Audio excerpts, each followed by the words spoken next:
प्रधानमंत्री नरेंद्र मोदी इस वक्त दिल्ली में भारत मंडपम में सोशल मीडिया के कंटेंट क्रिएटर्स से मुलाकात कर रहे हैं, उनसे संवाद कर रहे हैं। सुनिए। Health and fitness creator award के विजेता हैं अंकित बयानपुरिया, एक फिटनेस इन्फ्लुएंसर जो अपने 75 हार्ट चैलेंज के लिए बहुत मशहूर हुए और आप फिटनेस के साथ साथ अध्यात्म को भी जोड़ते हैं। अंकित बयानपुरिया। अंकित साई राम है, वाह। बताओ जरा अपना वाक्य। राम राम भाई सारा ने। हाँ। बहुत बहुत बधाई। बहुत बहुत धन्यवाद। सुनाइए सबको और चैलेंज भी दे दीजिए आप तो। चैलेंज तो ये है भाई, मतलब डेली वर्कआउट करना। आप कुछ भी काम करते हो, क्योंकि नुगारा दुनिया में 2.5 सुख है। पहला सुख निरोगी काया, दूसरा अच्छी नींद और आधे में आ जा और बच्चा और सब कुछ है। तो भाई पहला सुख निरोगी काया, तो अपनी हेल्थ ही काम करो। चाहे आप कोई भी काम करते हो, थोड़ा बहुत टाइम अपने थी काटो जरूर। बहुत बहुत बधाई।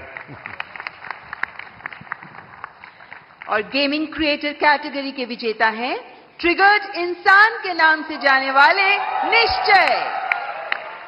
आप यूट्यूबर हैं, लाइव स्ट्रीमर हैं, गेमर हैं और आपकी कमेंट्रीज के लिए बहुत फेमस हैं। निश्चय, बहुत बहुत बधाई। Thank you sir, thank you. सुनाइए, कुछ ट्रिगर हो जाए। सबसे पहले तो thank you for this award PM sir. And मैं जेन्युइनली इतना ज़्यादा नर्वस हूँ। मैंने कुछ नहीं सोच रखा था, मुझे पता नहीं था कि यहाँ पे आके कुछ बोलना पड़ेगा। जब मैंने देखा सब आके कुछ बोल रहे, तब से मैं सोच रहा था, लिख रहा था फोन में कि क्या बोलूँगा। एंड अभी भी नहीं पता क्या बोल रहा हूँ। बस एक चीज़ बोल रही थी कि गेमिंग कैटेगरी में ये अवार्ड दिया गया है, तो उसके लिए बस थैंक यू बोलना था सर कि गेमिंग को भी रिकॉग्निशन मतलब मिल रही है and it's a big thing. So thank you so much. बहुत बहुत शुभकामनाएं। Thank you sir, thank you. And the next category best micro creator, और इस कैटेगरी के विनर हैं अरिदमन, जो वैदिक एस्ट्रोलॉजी और एंशिएंट इंडियन विजडम पर काम करते हैं। आप आध्यात्म पर काम करते हैं और ज्योतिष पर काम करते हैं और सबको प्रेरणा देते हैं। ओहो भैया, झुको मत। बहुत बहुत बधाई। तो आज क्या कार्यक्रम है?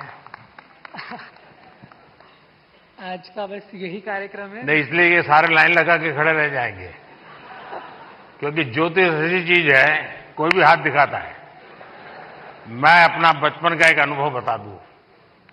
मैं ट्रैवलिंग करता था बहुत, और कभी आरक्षण रिजर्वेशन तो कोई सोचना ही नहीं था। भीड़ बहुत होती थी अनरिजर्व डिब्बे में। तो मैं क्या करता था, देखता था कि हाँ थोड़ा मौका है, तो मैं किसी का हाथ पकड़ के शुरू करता देखना। तुरंत लोग मेरे लिए सीट की व्यवस्था करते थे।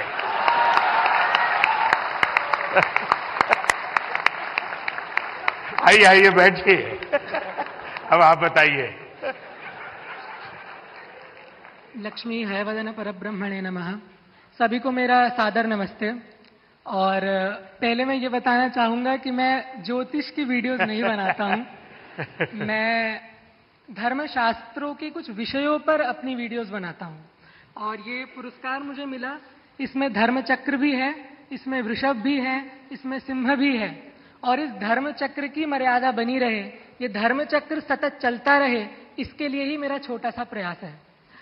और ये धर्मचक्र केवल एक मूर्तमान पुरस्कार की कोई मूर्ति नहीं है जिसको हमें घर में जाकर के सजा देना है। अपितु अपने जीवन के अंदर इस धर्मचक्र को धारण भी करना है। और इसके अंतर्गत कोई आध्यात्मिक कर्मकांड नहीं आते हैं, इसके अंदर कोई पूजा पाठ या विधियां नहीं आती है। आज मैंने जो वेशभूषा पहनी है, बहुत से लोग इसे देखकर सोच रहे होंगे कि मैं कोई सन्यासी हूं, कोई बाबा हूं, कोई तपस्वी हूं, लेकिन मैं इनमें से कुछ नहीं हूं। मैं एक सामान्य बालक हूं जो अपनी 12वीं कक्षा इस समय कर रहा हूं। लेकिन मैं बताना चाहता हूं कि ये जो कपड़े मैंने पहने हैं, ये अध्यात्म का प्रतीक नहीं है, ये भारतीय संस्कृति का प्रतीक है जिसे हम भुला चुके हैं। प्रधानमंत्री जी ने वेशभूषा की बात करी, हस्तकला की बात करी, और मैं कहना चाहूंगा कि जो परिधान मैंने पहना है, ये भारत का सबसे पुराना परिधान है, जिसको आज लगभग इधर बहुत कम लोग पहन के आए होंगे। तो मैं आशा करता हूं कि मेरे छोटे से योगदान से, यद्यपि मैं एक बहुत बड़ा क्रिएटर नहीं हूं, लेकिन मेरे छोटे से योगदान से मैं इस राष्ट्र के धर्म चक्र में एक छोटा सा सहयोग देता हूं और उसके लिए आप सभी का मैं साथ मांगता हूं। और उसके लिए मुझे यहां बुलाने के लिए प्रधानमंत्री जी का बहुत बहुत अभिनंदन, आप सभी लोगों का बहुत बहुत अभिनंदन। नमस्कार। आप अरी कैसे आइडेंटिफाई करते हैं और अरी का दमन कैसे करते हैं? प्रथम तो अरि अंतर्मन के शत्रुओं का ही दमन करें, और बाहरी शत्रु बहुत रूप से होते हैं, फिजिकल शत्रु भी होते हैं, अंतर्मन के शत्रु भी होते हैं, परंपराओं के शत्रु भी होते हैं, रहन सहन के शत्रु भी होते हैं। और मैं समझता हूं कि जितनी हद तक हम इन शत्रुओं का निवारण कर सके उतना ही अच्छा है, और मैं इस अपने नाम को सार्थक करने के लिए उस लक्ष्य की तरफ अग्रसर हूं। और माननीय प्रधानमंत्री जी के आशीर्वाद से, आप सभी के आशीर्वाद से मैं इस पर आगे बढ़ता रहूं, ऐसी मेरी आशा है। बहुत बहुत शुभकामनाएं। And now the best nano creator award, और इस अवार्ड के विजेता हैं देवभूमि उत्तराखंड के चमोली जिले के पीयूष पुरोहित। पीयूष जो स्थानों की, लोगों के और उन क्षेत्रीय त्योहारों के बारे में बताते हैं जिनके बारे में लोगों को बहुत कम पता होता है। जोरदार तालियां पीयूष पुरोहित के लिए। पीयूष, बधाई हो। सुनाओ। सर मैं उत्तराखंड से हूँ और चमोली से हो। हाँ जी। तो सर मैं अपने जो उत्तराखंड की पुरानी परंपरा होती है उनको प्रमोट करने की कोशिश करता हूँ, और मतलब अलग तरीके से थोड़ी VFX वगैरह, एडिटिंग वगैरह से उसे थोड़ा और एंटरटेन करने की कोशिश करता हूँ। जैसे कि उसमें थोड़ा VFX यूज कर लिया, जैसे वीडियोस में VFX होते हैं, विजुअल आर्ट्स। मैंने मन की बात में एक बार लोगों को अपील किया था किसी और राज्य के गीत को गाइए, और चमोली का जो गीत है एक, वो केरल की बच्चियों ने स्कूल में गाया था, बहुत पॉपुलर हो गया था। शायद आपने वायरल देखा होगा उसको। चमोली का वो गीत बड़ा फेमस है, लोगों के स्वागत के लिए गाया जाता है। बहुत बहुत बधाई हो आपको। हाँ, कहिए। कोई बात नहीं, सब फर्स्ट टाइम वाले ही हैं।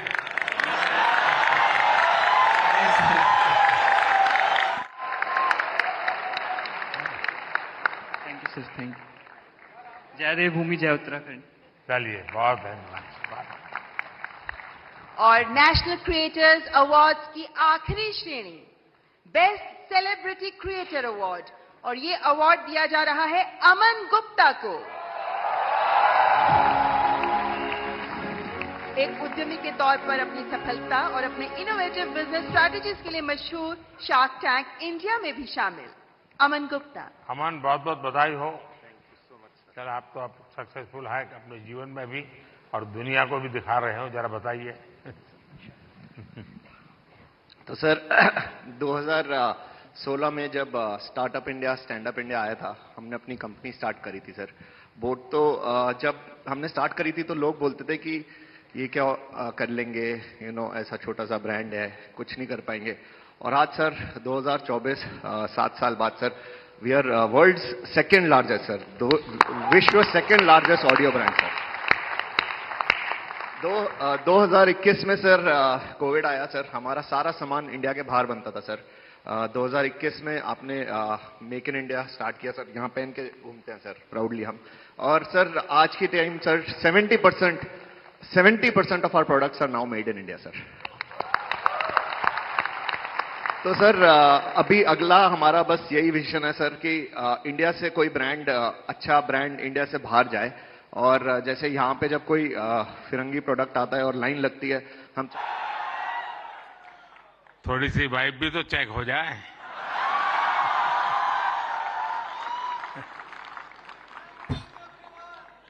इस कार्यक्रम में उपस्थित मंत्रिपरिषद के मेरे साथी अश्विनी वैष्णव जी,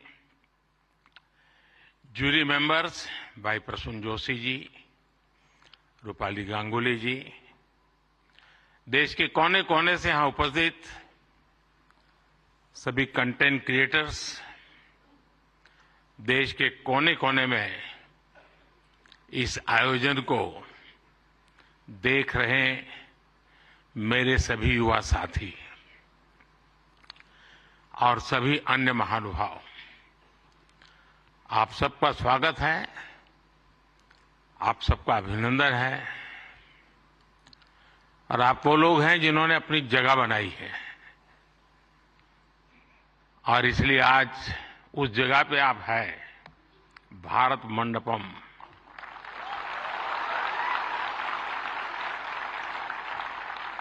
और बाहर सिंबल भी क्रिएटिविटी से जुड़ा हुआ है आते ही। और यही जगह है जहां G20 से सभी मुखिया यहां इकट्ठे हुए थे और आगे की दुनिया कैसे क्रिएट करनी इसकी चर्चा कर रहे थे। और आज आप लोग हैं जो भारत का भविष्य कैसे क्रिएट करना उसकी चर्चा करने के लिए आए हैं।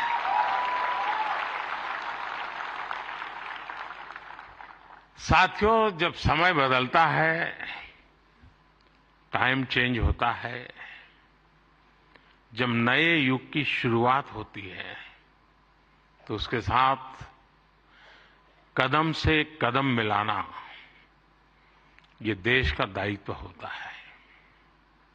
आज भारत मंडपम में देश अपने उस दायित्व को पूरा कर रहा है। पहले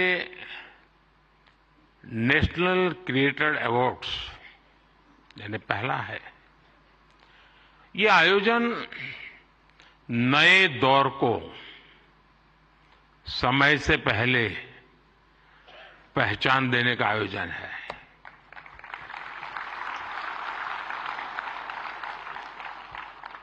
और कुछ लोग मुझे कभी कभी पूछते हैं कि आपकी सफलता का रहस्य क्या है, ऐसा मुझे पूछते हैं। मैं हर एक को जवाब नहीं देता हूं।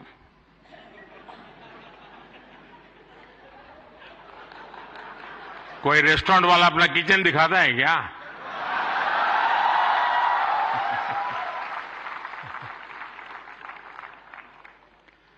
लेकिन आपको मैं बता देता हूं, ईश्वर कृपा है